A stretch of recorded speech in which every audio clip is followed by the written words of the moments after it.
प्रकाश आंबेडकरांना महाविकास आघाडीनं सन्मान दिला नाही, म्हणूनच ते महाविकास आघाडीमधून बाहेर पडल्याचा दावा अशोक चव्हाणांनी केलेला आहे।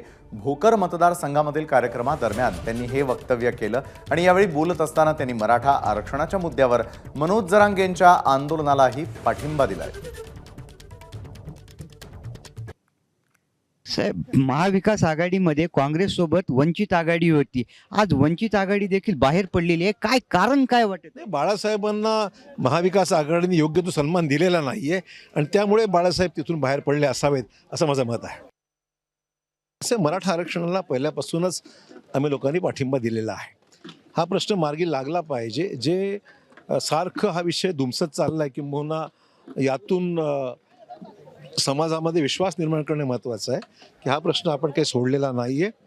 हा पुढं पाठपुरावा याचा करायचीच भूमिका माझी आहे।